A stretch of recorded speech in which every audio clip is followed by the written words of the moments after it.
Hi,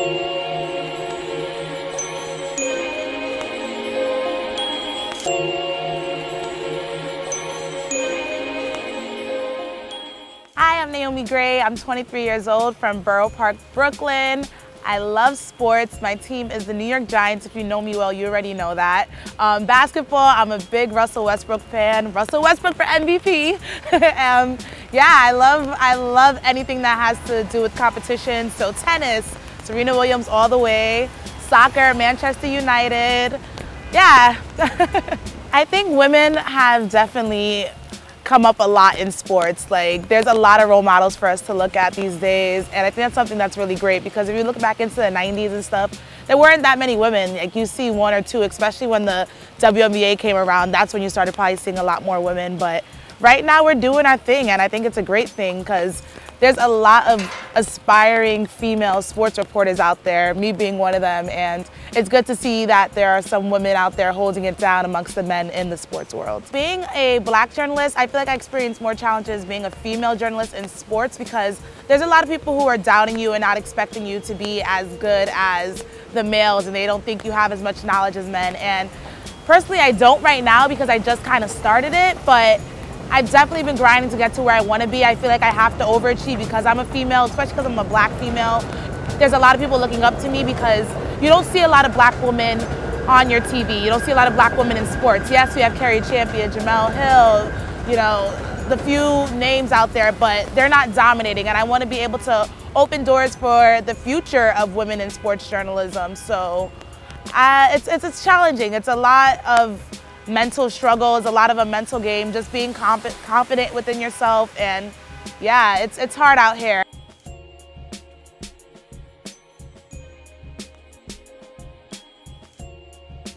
I have to applaud Colin Kaepernick for the way he stood up, well, sat down in a sense, during the national anthem, and really put, I guess, his race on his back. Like, he put his people on his back, and he really was protesting out there when nobody else believed in him, and that's a huge thing for him. Like, that's something that he did out of nowhere. Even, it was after all the Black Lives Matter situation, and he just randomly did it. So for him to just wake up one morning and say, this is the change I want to try and make in this league, and just in general, I think it's great. It bothers me a lot that people like Ryan Fitzpatrick has been picked up over Colin Kaepernick. Like, it should come down to talent when it comes to the NFL. And when it comes to any sport, it needs to come down to the talent. We want to see talented people on our TV screens Sundays, Thursdays, Mondays. That's what we want to see. We don't want to see these mediocre players who are going to be sitting down, eventually getting benched, getting hurt. I don't want to see that. I want to see some people with talent, some people who have a drive. And when people say there's no color line, there's no race, that's bullshit in my sense. Of course, this all is a factor. It definitely is a factor, and we're seeing that. And I hope that this situation, you know, wakes people up, and that more people speak out on it, because there's not a lot of people speaking out on it.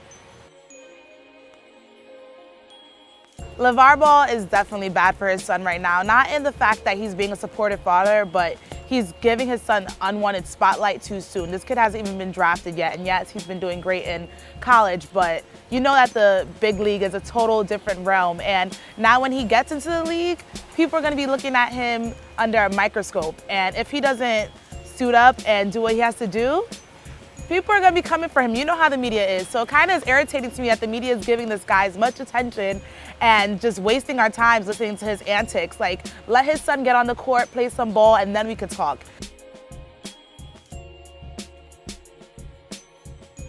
I think that the NBA MVP is going to be Russell Westbrook, hands down. What he was able to do with Oklahoma City after Durant left was amazing. Like, he really held it down for his team. People weren't even expecting them to get into the playoffs, and they held it down. They didn't get blown out. I mean, eventually they did, but throughout they kept the people on their toes, and Russell Westbrook definitely had a lot to do with that. And his triple doubles, he was breaking records left and right every single night, giving his all. And he never takes time to rest. Like, he always goes out there and gives 1,000%, and I think that needs to be rewarded. I couldn't see anybody else getting it. Yeah, people say James Harden, blah, blah, blah, but I'm not trying to hear that noise. I'm a Russell Westbrook fan all the way, and if he doesn't get it, I'm writing a letter to the NBA commissioner and all those people who voted. So you're gonna be hearing from Mrs. Naomi Grey.